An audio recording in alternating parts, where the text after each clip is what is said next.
I'm currently 22 years old, and one thing that I've realized in 22 years of existing is that people will come and go, whatever or kahit anong mangyari, since it happens. It's a way of life. Again, the constant thing here in the universe is change. I talk about it sa isa akong video sa TikTok. And I said to that, there's a quote na sinasabi, you have no obligation to stay the same man 5 minutes you were before or something like that. And there's also a quote na, when a man crosses the river, he is not the same man and it is not the same river.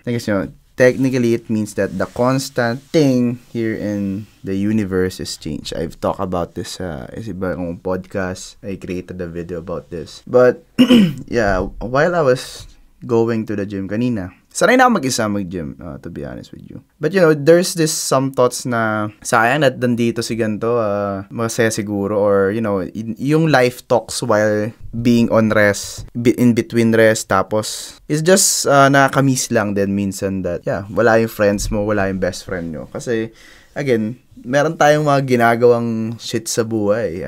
Some people are getting ready sa board exams nila. Some people nag-work, some nag-aaral, and some is doing their own stuff. Since, again, may kanya-kanya tayong buhay, may kanya-kanya tayong goals and purpose sa buhay. So, people will come and go, but I think the best thing to do here is to protect and love or be kind to those who stay kasama mo. It doesn't mean na kasama mo sa bahay, like physically. Those who stay lang na nandyan na kahit hindi mo kailangan, they will chat you or kakamustahin ka, since I think those are the people that needs or deserve your love and effort and energy. But it doesn't mean na i-cut off mo na yung mga old friends mo. Again, meron tayong kanya-kanyang buhay. So, hindi porket di mo na nakakausap, hindi mo na friend. So, you might grow apart sa each other, which is good. Since if hindi kayo nag-grow apart, isipin mo, hindi kayo nagkita ng matagal, tapos walang growth sa inyong dalawa. It's kinda sad since wala mangyari. So,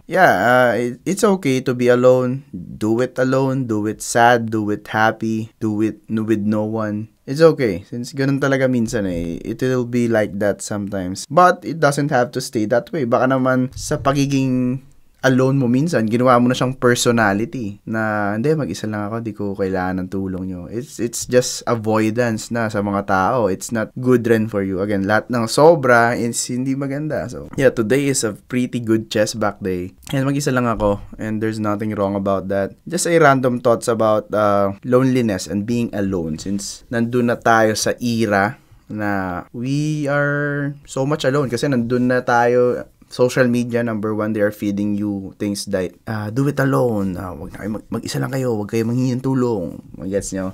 Or, hayaan nyo yung mga babae, wag kayo mag-date, wag kayo makipag-usap, focus kayo sa grind. I mean, it's okay in some ways, but you are a social human being we are a social human being.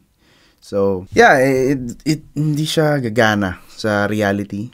Hindi ka makakatayo ng 7 digits business, 8 digits nang wala kang team. Again, in business model, to have your scalability or to have your growth, kailangan mo ng same minds na kaparehas mo, na i-hire mo para ma-duplicate yung work mo. So, kahit wala ka doon, merong katulad mo doon. So, you need to socialize sa mga tao. You need to invest time and trust sa mga tao. So, no man is island. I think na-discuss ko na to last video.